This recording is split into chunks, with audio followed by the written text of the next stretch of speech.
색깔 있는 인터뷰 시작하겠습니다. 박영수 특검팀은 어제 이재용 삼성전자 부회장에 대한 구속영장을 다시 청구했습니다. 법원이 한 차례 구속영장을 기각한 뒤라서 이 부회장에 대한 영장 재청구가 어떤 결론을 맺게 될지 귀추가 주목되는 상황인데요. 무엇보다 삼성이 삼성생명을 금융지주회사로 만들려고 금융위원회에 꾸준히 로비를 해왔다는 의혹도 제기가 된 상황입니다. 오늘은 이 의혹을 직접 공개하신 더불어민주당 박영선 의원을 전화로 연결해서 자세한 말씀 들어보도록 하겠습니다. 의원님 나와 계신가요? 예, 안녕하십니까? 네, 오랜만에 저희가 전화 연결을 했습니다. 네, 네. 그 국조 이후에는 잘 지내고 계시는 거죠? 네, 그렇습니다. 네. 네. 자, 특검이 법원에 다시 또 이재용 삼성전자 부회장에 대한 구속영장을 청구한 상황인데요. 이 자체로는 좀 어떻게 평가를 하십니까? 이번에는 그 죄가 더 추가가 됐죠. 모두 5가지 제목이죠. 그러니까 뇌물 공여, 그리고 특정 경제범죄 가중처벌법상의 횡령, 또 재산 국외 도피, 범죄 수익 은닉, 그리고 위증죄 이렇게 5가지입니다. 그동안의 특검이 아마 이 수사 보완을 좀 많이 한 것으로 보여지는데요. 첫 번째는 공정거래위원회하고 아이고 죄송합니다. 네, 괜찮습니다. 예. 금융위원회에 그 압수수색을 들어가서 추가 자료가 많이 나온 것 같고요. 네. 또 그 안종범의 수첩 39건 그 속에 이제 이 금융지주회사 부분, 삼성생명을 금융지주회사로 만드는 부분에 관한 그런 증거 자료들이 확보된 것으로 그렇게 보여집니다. 네. 이렇게 5가지라면 그동안 있었던 수사 불충분의 이유가 충분히 해소될 수 있는 그런 요건이라고 보십니까?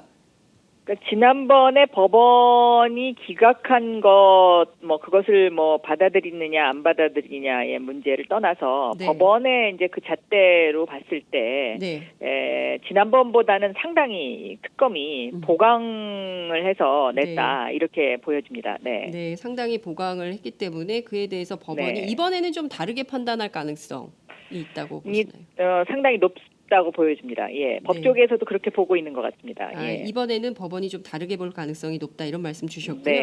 법원이 1차 영장을 기각할 당시에 이재용 부회장이 주거 및 생활 환경까지도 고려해서 영장을 기각한다 이런 내용이 언론에 공개가 돼서 빈축을 산 바 있는데요. 증거인멸, 도주 우려 그리고 그 주거 불안 등의 이유로 구속 사유 여부를 이제 결정을 하게 되는데 1차 영장을 기각할 때 증거인멸에 대해서는 아무런 판단이 없었던 거 아니냐 이런 비판이 있습니다. 그렇습니다. 이번에도 그렇게 될 가능성이 있을까요? 어떻게 보십니까? 이번에는 이제 예를 들어서 공정거래위원회의 압수수색 과정에서 그 삼성 SDI가 가지고 있던 삼성물산의 주식을 1,000만 주를 파느냐 500만 주를 파느냐의 문제가 불거졌지 않습니까? 네. 그런데 이것이 1,000만 주를 파는 것이 맞느냐, 500만 주를 파는 것이 맞느냐 하는 이런 어떤 법적인 논란보다는요. 여기에 청와대의 압력이 있었느냐, 청와대가 관여를 했느냐, 이것이 뇌물 어떤 대가성이었던 것이냐, 이제 이런 어떤 뇌물죄에 오히려 포커스가 맞춰져 있고 또 그렇게 보는 것이 맞다라고 저는 보고 있는 것이고요. 또 재산의 국외 도피 문제와 관련해서는 이 삼성에서 그 최순실 씨와 최순실 씨 딸 정유라 씨에게 송금을 하면서 이것을 이제 당국에다 신고를 안 했기 때문에 이것을 이제 재산 도피로 보고 있더라고요. 근데 이것은 아마 삼성에서 반박을 하기가 굉장히 힘든 부분이지 않을까 이제 그렇게 보고 있고요. 그리고 이제 특이한 점은 이제 블라드미르라는 새로운 말이 등장을 하는 점인데요. 이 삼성의 박상진 사장이 2016년 9월이면은 작년 가을 아닙니까?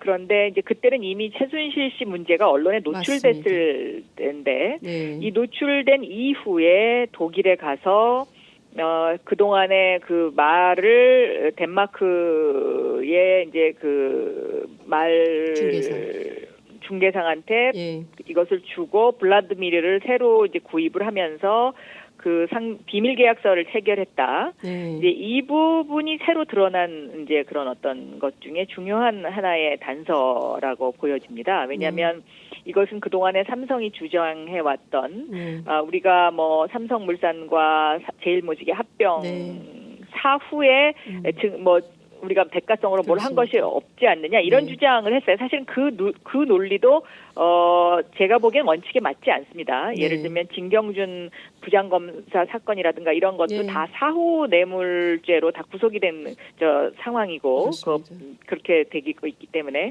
그런데 그러한 삼성의 주장에 대해서 또 다른 증거가 나왔기 때문에 이번에는 삼성 측에서 이것이 뭐가 문제가 있다라고 반박 논리를 피는 것이 상당히 좀 궁색해 보인다고 할까요? 네, 그렇습니다. 네. 그러니까 이번에는 정말 딱 떨어지는 증거들이 너무 많이 나왔기 때문에 삼성 측이 반발을 하기 매우 어려운 이런 상황이다. 이런 말씀을 좀 주셨습니다.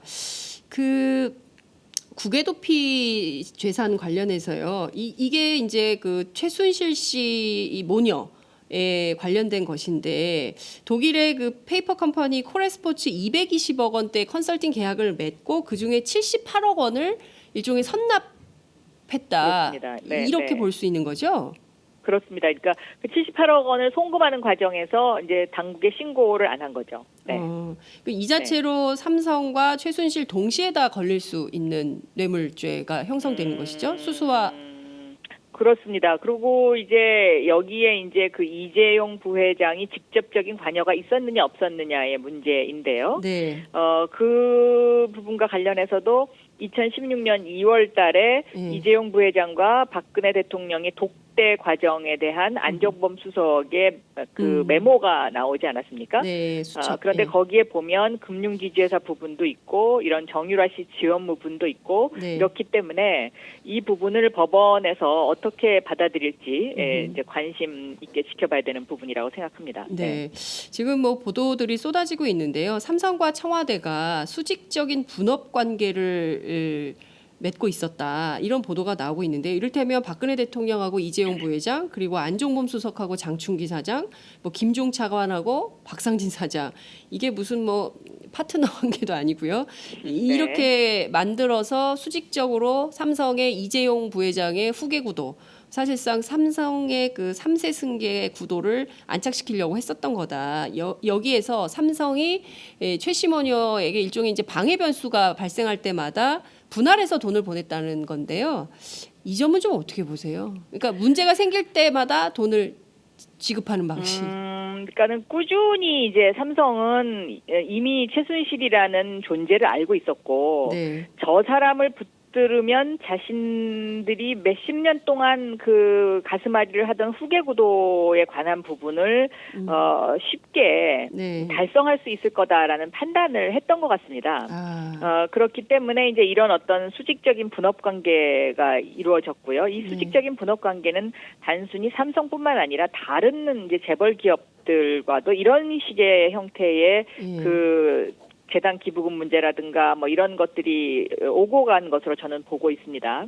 그러니까 계급에 의해서 그러니까 대통령은 재벌 회장을 직접 상대를 하고 그 안종범 수석은 그 밑에 있는 실무사장을 이제 이렇게 상대하는 이런 식의 형태로 일이 꾸며져 온 것 같습니다. 왜냐하면 현대 같은 경우도 정몽구 회장과 그 박근혜 대통령이 만나는 자리에 안종범 수석이 배석을 했고 또 그 당시에 현대의 실무 사장이 배석을 했었거든요. 그런데 그 현대에서 문제가 됐던 그 정유라 씨 친구, 그러니까 정유라 씨의 친구의 부모님이 한다는 그 자동차 부품 회사 있지 않습니까? 그 문제의 청탁을 그 안종범 수석이 그 현대의 실무사장에게 대통령이 있는 자리에서 이야기를 했다는 것으로 봤을 때는 그런 식의 어떤 분업 관계가 삼성뿐만 아니라 다른 재벌 기업들에게도 똑같은 형태로 이루어진 것으로 보여집니다. 정말 그 청와대가 권력의 최정점에 있는 청와대가 재벌 기업들을 전부 이렇게 수직적 분업 관계를 맺으면서 민원을 전부 해결해 준 것이라면 그 자체로 그 정경유착의 아주 전형적인 방식이 그렇습니다. 드러난 네. 거라고 봐야 되겠네요. 정말 이제 더 이상 뭐 이야기가 듣고 싶지 않을 정도의 네, 예. 그러니까 상상 우리가 설마 했던 이야기들이 다 사실로 이제 확인되니까 예. 굉장히 정말 좀 당황하게 되죠, 오히려 네, 국민이. 네, 예. 네, 네. 자, 무엇보다 그 청와대가 그 공정거래위원회 정말 공정성이 담보되어야 되는 그 대한민국의 대표 정부기관이라고 할 수 있는데요. 공정위에 외압을 행사를 해서 삼성그룹에 특혜를 준 정황까지도 포착이 됐습니다. 그러니까 이렇게까지 했어야 됐나라는 생각이 좀 드는데요. 이 점은 좀 어떻게 파악하고 계십니까? 삼성의 최대 현안이 이 후계 구도를 완성하는 것입니다. 네. 그러니까 삼성이라는 회사 자체가 삼성생명과 삼성전자로 대표되는데 네. 이것이 금융과 산업으로 분리가 되어 있지 않습니까? 네. 그런데 우리나라를 비롯한 대부분의 선진국들이 이제 금산분리라고 그렇습니다. 해서 예. 이 금융업과 이제 산업 그 제조업을 갖다가 하나의 그 판바구니에 섞는 것에 대해서 이것이 주머니 돈이 쌈짓돈이 될 수 있기 때문에 이것을 막아왔는데 네. 삼성의 구조 자체가 그렇게 삼성생명과 삼성전자로 이렇게 이제 커왔기 때문에 네. 이것을 어떻게 이재용 회장한테 한꺼번에 넘겨주느냐, 그것도 세금을 안 내고 어떻게 넘겨주느냐 하는 문제가 이제 삼성의 오랜 수건 사업이었죠. 네. 그러니까 제가 경제부 기자 시절인 1990년대 초부터 이 일이 진행됐고 왔거든요. 그러니까 그 당시에는 BW 전환 사채라고 해서 그 신주 인수권부 사채를 발행함으로써 네. 그 법이 만들어지기 전에 이런 제도를 이제 악용을 해갖고 세금을 안 내고 일단 1차적인 그 재산을 이제 승계를 했고요. 예. 이제 와서는 이제 그 아버지 이건희 회장이 가지고 있던 주식을 아들한테 물려주면은 이것이 세금을 50%를 내야 되기 때문에 네, 예. 이 세금을 안 내고 이거를 이제 넘겨주는 방법들을 궁리를 하는 거죠. 삼성 그 자체적으로. 네. 그래서 굉장히 오래전부터 이런 로드맵이 돼 있었고 네. 이 로드맵을 이제 중간중간 실행을 하다가 김대중 대통령 시절에 이제 장애물을 만난 거죠. 이제 정권이 바뀌었으니까요. 네, 네. 그래서 노무현 대통령이 들어서면서 노무현 대통령 후반기에 네. 이제 그 삼성이 이학수 네. 부회장을 등장을 시키면서 자신들의 목적을 달성하려고 굉장히 노력을 했었고요. 네. 그리고 이명박 대통령 시절에는 이 부분과 관련해서 그 4대강 예산을 날치기 통과하면서 그때 같이 날치기 통과된 법안들이 상당히 많이 있습니다. 네. 근데 그 법안들의 대부분 다 이런 이재용의 후계 구도를 해결하는 데 도움이 되는 법안들이었고요. 예. 법안을 그런 식으로 1차적으로 다 날치기 통과를 시켜놓고 박근혜 대통령에 와서 이것을 완성시키려고 했던 것으로 보입니다. 그러다가 이제 지난번 총선 때 그 박근혜 정권이 예상한 대로 한나라당이 180석 되지 못한 상태가 되면서 여소야대 국면이 되면서 지금 일이 이렇게 이제 틀어져 버린 거죠. 최순실이라는 사람의 국정농단 사태가 드러나고요. 네. 그러기 때문에 저는 이 일은 삼성이 약 30년간 어떤 로드맵을 그리면서 해왔던 그런 일이다. 네. 그리고 상식적으로 생각했을 때 네. 이병철 회장의 회사가 아들에게 이건희 회장한테 넘겨지면 당연히 주식이 50%의 세금을 내지 않으면 네. 그 지분 구조가 50%로 줄어야 되는 거고요. 그렇습니다. 그다음에 이건희 회장이 갖고 있던 주식을 지금 이재용 부회장한테 넘겨주면 다시 또 이것이 또 줄어들어야 되기 때문에 25%로 주는 것이 이것이 상식이죠. 네. 그런데 우리나라 재벌들은 그런 어떤 그 자신들의 소유 구조와 관련해서 지금까지 선대 회장이 가지고 있었던 주식을 세금 한 푼 내지 않고 오히려 더 크게 장악하는 이런 어떤 비정상적인 방법으로 지금 재벌들의 관심사가 그쪽으로 모아져 있고 그리고 그렇게 굴러가고 있기 때문에 대한민국 경제가 투명성에 있어서 계속 뒤처지고 부패 지수가 높아지는 그런 원인을 제공하는 일이라고 저는 그렇게 보고 있습니다. 네. 의원님 정말 15분 동안 딱 설명을 해주셨는데요. 삼성의 후계 구도 승계를 완성하기 위한 30년 로드맵.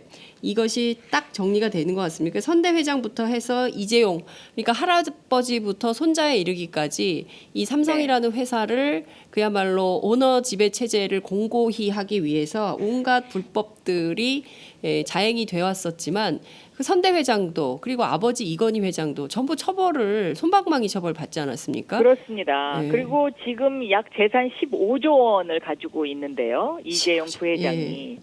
이 사람이 낸 세금이 1%도 해당이 되지 않습니다. 그러니까 15조 원의 그 10%면은 10% 15조 원의 10%면 얼마입니까? 1.5조. 1조 5천억. 예. 네, 1조 5천억이지 않습니까? 네, 예. 그런데 단 1%, 1,500억도 세금을 내지 않았습니다. 그러니까 15조의 1%가 1,500억입니다. 네. 그런데 이재용 회장이 지금까지 낸 모든 세금을 다 합쳐도 제가 보기에는 300억 가까이 될 겁니다. 300억에서 왔다 갔다 할 겁니다. 그러니까 단 1%의 세금도 지금 내지 않고 자기의 재산을 이렇게 불려왔다는 것. 이거 하나만으로도 저는 굉장히 문제가 심각하다라고 보고 있는 것이죠. 네. 자, 이런 말씀 주셔. 사실 이게 오뚜기하고 굉장히 비교가 됩니다. 오뚜기는 1,800억 정도 세금을 그 상속세, 증여세 낸 걸로 알려져 있는데요. 300억도 제대로 내지 않고 15조 원이나 되는 대한민국 최고의 부자 이재용 삼성전자 부회장이 영장이 만약에 또 기각이 되면 그러면 어떻게 될까요? 저는 이번에는 재판부가 그렇게 하지 않을까 생각하는데요. 기각을 못 시킬 거다 이렇게 생각을 하고 있습니다만은 또 삼성이 30년 로드맵을 그리는 만큼 또 공들여온 데가 이 사법부입니다. 그러니까 사법부를 30년 동안 계속 공을 들여왔기 때문에 그리고 또 지금 이 이재용 재판에 관련되는 그 변호사들의 숫자도 뭐 어마어마하지 않습니까? 그래서 뭐 결과를 장담할 수는 없겠다라고 생각하지만 저는 대한민국의 경제 정의를 위해서 그리고 대한민국의 미래를 위해서 공정한 사회를 원한다면 이번에 이 부분은 좀 엄격하게 다루는 것이 맞지 않느냐 저는 그렇게 보고 있습니다. 예, 이번에 끝내줘야 이재용 부회장의 아들도 똑같은 방법으로 부정하고 불이하게 세금 안 내면서 또 삼성 권력을 주려고 하지 못하게 되는 좀 근절의 효과가 있지 않을까요? 그렇습니다. 자, 어제 한 라디오 인터뷰를 통해서 삼성생명을 금융지주 회사로 만들려고 금융위원회에도 꾸준히 로비를 해온 것으로 알고 있다 이런 말씀을 좀 주셨어요. 구체적으로 어떤 방식으로 어떻게 로비를 해왔을까요? 지금 삼성의 이제 그 로드맵은 지주회사 체제로 이제 이것을 이제 바꾸는 것이죠. 그래서 삼성생명을 금융지주회사 체제로 만들면서 이제 발생해야 되는 부분이 이것을 이제 예를 들면 삼성생명을 하나의 이제 그 한쪽은 홀딩 컴퍼니로 만들고 한쪽은 이제 보험 업무만 하는 회사로 이렇게 분할을 하려고 지금 그러는데요. 이 과정에서 이제 발생하는 것이 그 삼성생명 보험 계약자들에 대한 준비금입니다. 보험 이 준비금, 이 준비금이 이제 약 한 3조 정도 되는 것으로 제가 알고 있습니다. 그런데 이 3조의 그 준비금을 홀딩 컴퍼니 쪽으로 할 수 있도록 해달라. 이제 이런 어떤 이야기를 지속적으로 해온 것으로 알고 있습니다. 근데 지금 현재로서는 이것이 불가능합니다. 불가능하기 때문에 금융위원회에서 당연히 거절을 하고 있겠죠. 그런데 이 거절하는 것을 계속 지속적으로 좀 가능한 방법이 무엇이겠느냐. 그래서 법을 개정하는 방법까지도 고려를 해서 이 부분에 대한 접근을 계속 해온 것으로 저는 그렇게 듣고 있습니다. 금융위가 즉각적으로 사실 무근이고 삼성이 금융지주 회사 신청서를 낸 적도 없다. 이렇게 반박을 했습니다. 당연히 신청서는 아직 안 냈죠. 신청서를 내게 되면 그건 이미 삼성이 어느 정도 자신들이 원하는 방향으로 그림이 완성됐을 때 신청서를 내겠죠. 네, 그러니까 아직은 그 단계가 아니기 때문에 신청서를 낼 수 없었던 것이고 지금 단계는 지금 법률적으로 전혀 불가능한 바를 합법적으로 합법적으로 할 수가 없는 상황이라서 금융위원회가 2016년 초에 이것을 거절한 것으로 제가 알고 있고요. 2016년 총선 때 한나라당이 180석이 되면 그때 가서 생각해보자. 이렇게 했던 것으로 제가 그렇게 듣고 있습니다. 그렇군요. 그러니까 지금 자유한국당이 된 그 새누리당이 180석의 의석이 있었다면 그렇게 여소야대 국면이 만들어지지 않았다면 삼성의 의도대로 계획대로 지금 말씀 주신 바가 실현됐을 가능성도 이런 시도가 있었을 가능성이 있습니다. 네. 그렇군요. 자, 지금 그 어찌됐든 큰 틀에서의 정경유착의 고리를 끊고 특히 이제 삼성의 그 잘못된 불법 행위들을 전부 그 조사해서 특검이 이 법원에 영장을 청구한 이런 상황인데요. 그 이번에 특검이 삼성만 수사할 수밖에 없다. 시간이 없으므로 다른 재벌 대기업에 대해서는 수사하기 어렵다라는 입장을 어제 밝혔습니다. 그렇지만 의원님 말씀 주신 대로 삼성뿐만 아니라 다른 재벌 기업들도 전부 이렇게 수직적 관계를 맺어서 분할 수직적 관계를 맺어서 재벌들을 어떤 민원들을 해결하려고 했었던 단서, 뭐 이런 증거 이런 것들이 좀 나오고 있는데요. 이 포기 선언은 좀 어떻게 보십니까, 특검에? 저는 롯데하고 SK는 추가 수사가 반드시 있어야 된다라고 보고 있고요. 아마 특검이 이제 그런 더 이상 수사를 할 수가 없다라는 것은 이제 2월 28일로 특검이 이제 종료될 것 같기 때문에 이제 그런 시간적 문제를 이야기한 것이고, 두 번째는 그 검찰에서 과거에 이제 이 롯데와 SK 부분을 수사를 먼저 했고 삼성을 뒤늦게 수사를 하고 삼성과 관련해서는 전혀 검찰에서 이 부분에서 수사에 관한 어떤 그 수사만 해놓고 수사를 종결하거나 이러지 않고 특검으로 자료만 넘기지 않았습니까? 그래서 특검이 삼성 수사에 치중할 수밖에 없는 그런 상황이 만들어지지 않았었나 이렇게 보고 있습니다. 그렇군요. 그러면 말씀 주신 대로 특검의 지금 그 수사 기한이 이제 종료가 되게 되지 않습니까? 연장 가능성은 어떻게 보세요? 저는 이거 연장을 반드시 해야 된다고 생각합니다. 이 부분은 특검이 지금까지 그 굉장히 그 중요한 수사들을 많이 했고요. 특히 우병우 전 수석 부분과 관련된 수사도 지금 특검이 뭐 거의 손을 못 댄 걸로서 제가 지금 보고 있는데요. 그렇기 때문에 이런 부분에 있어서는 추가 연장은 해야 되는 것 아니냐 저는 그렇게 보고 있습니다. 그 특검법에 따라서 25일 특검이 요청할 수 있고 28일 전에 황교안 권한대행 총리죠 결정을 해야 되는데요. 황 총리가 예컨대 28일 날 못하겠다 이렇게 해버리면 어떻게 되는 겁니까?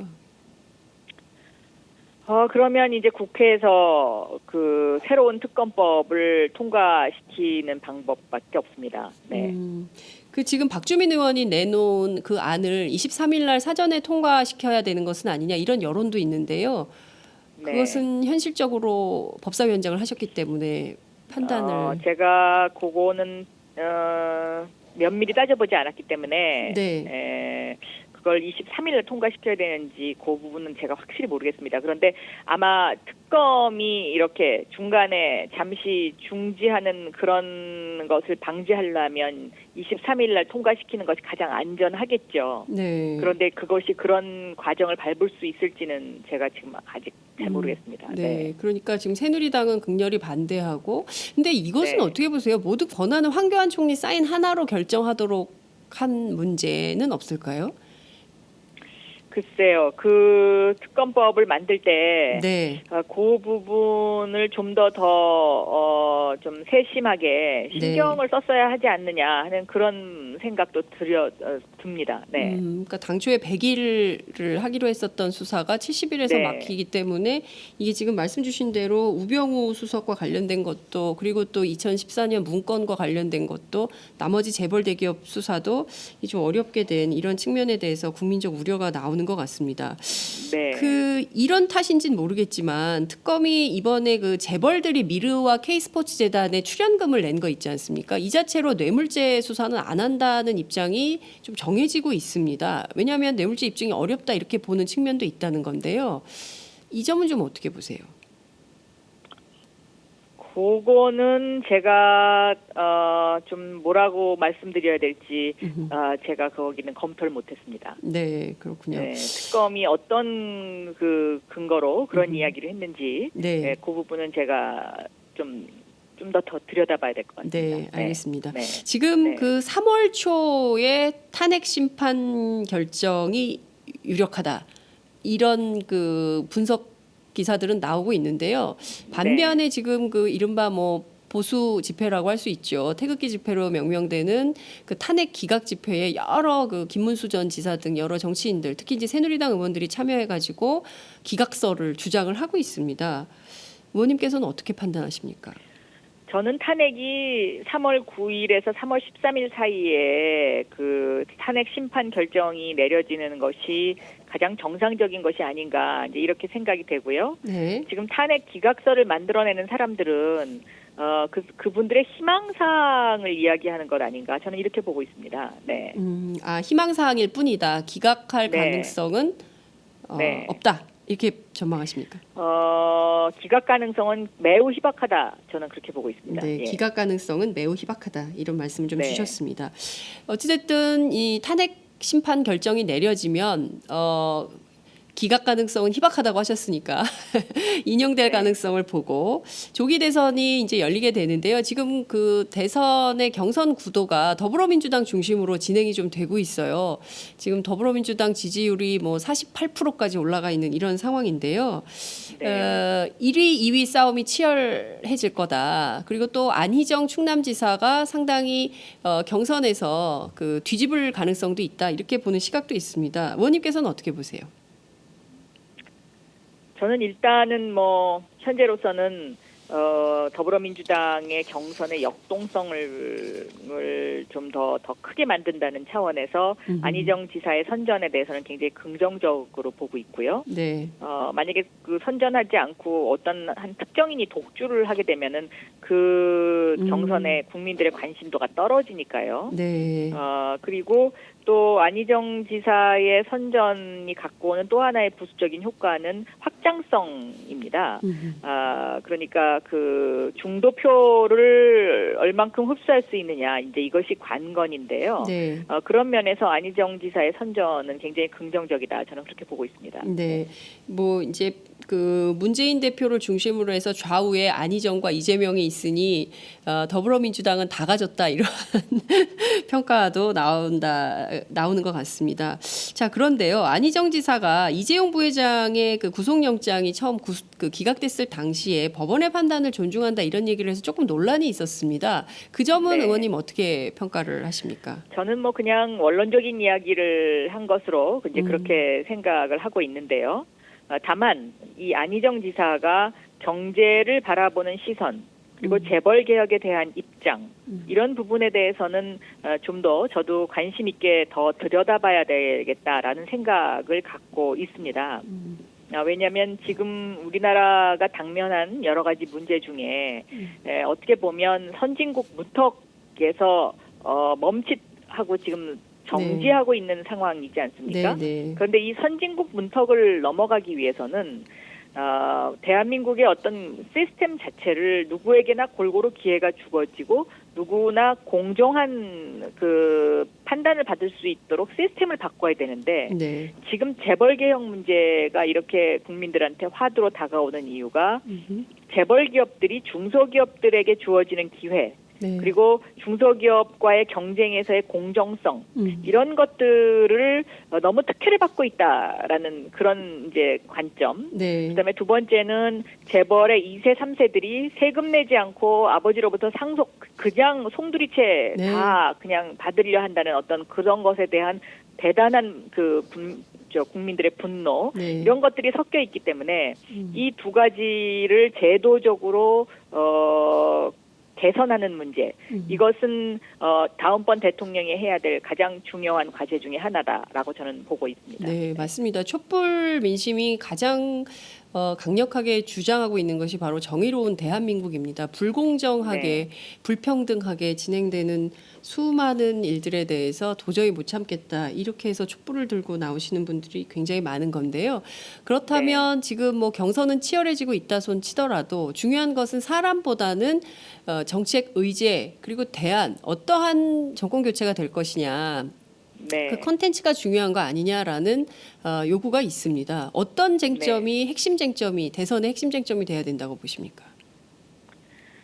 저는 이번에 대선의 핵심 쟁점은 이 정의로운 대한민국을 만들기 위해서 우리가 개선해야 될 그 과제 중에 제일 중요한 과제가 재벌개혁과 검찰개혁 이 두 가지 문제라고 생각하고요. 네. 그리고 또 하나가 안보 문제입니다. 네. 그러니까 이제 이 한반도의 평화와 한반도의 안보 문제를 어떻게 풀어갈 것인가 이 두 가지 축에서 네. 그 유권자들이 판단하지 않을까 저는 그렇게 보고 있습니다. 네. 의원님은 출마 안 하십니까? 그런 질문을 요새 좀 많이 받는데요. 네. 저에게 이제 출마를 권유하는 사람들의 그 이야기 중에는 그동안의 의정 활동을 재벌개혁과 검찰개혁 이 두 가지 화두를 가지고 쭉 해왔으니까 네. 이제 이런 어떤 것에 대한 것을 국민들한테 좀 시원하게 얘기해줘야 되는 것 아니냐 이제 이런 그렇습니다. 이야기 하시는 분 있고요. 네. 또 한 분은 박근혜 대통령이 첫 여성 대통령으로서 국민들한테 이렇게 너무 실망을 줘서 맞습니다. 그 여성들의 당당함에 지금 상당히 많이 문제가 생겼지만 그러나 우리 일반적인 여성들은 그렇지 않지 않느냐 그런 어떤 여성의 목소리를 좀 대변해 줘야 되는 거 아니냐 네. 뭐 이런 이야기들을 하십니다. 네. 그래서 저도 그런 이야기들을 해주시는 분들에게 굉장히 감사하게 생각을 하고 있습니다. 그러나 지금 뭐 여러 가지 상황을 봤을 때 글쎄요, 제가 아직까지는 과연 내가 지금 출마하는 것이 맞는가 여기에 대한 판단을 잘 못하고 있습니다. 그렇군요. 네. 그러니까 네. 좀 여성 정치인 뭐 그런 얘기가 나와서 상당히 시끄러웠습니다. 뭐 대한민국에 앞으로 100년간 여성 대통령은 없다. 뭐 이런 그 비판을 박근혜 대통령을 네. 보면서 특히 이제 트럼프 대통령이 뭐 여성 대통령의 최후를 보려면 한국의 대통령을 봐라. 뭐 이런 얘기를 했기 때문에 이게 굉장히 이제 그 한국의 수많은 그 여성들에게 열패감을 준 이런 상황이기도 한데요. 어쨌든 새로운 여성 정치인의 상을 비전을 마련하면 좋겠다 이런 당부 말씀도 저희가 좀 전해드리겠습니다. 오늘 말씀 잘 들었습니다. 끝으로 한 말씀 감사합니다. 부탁드릴게요. 네, 이제 벌써 2월입니다. 이제 설날도 지나고 입춘도 지나고 정월 대보름도 지났습니다. 이제는 우리가 정유년을 맞아서 정진할 때라고 생각합니다. 모두 힘내시고요. 그리고 늘 희망과 그리고 대한민국의 미래를 위해서 모두 함께 열심히 일해 주시는 모든 분들께 감사드리고 또 저도 열심히 하도록 하겠습니다. 네, 고맙습니다. 네, 감사합니다. 네, 오늘 말씀 여기까지 듣도록 하겠습니다. 지금까지 더불어민주당 박영선 의원과 함께했습니다.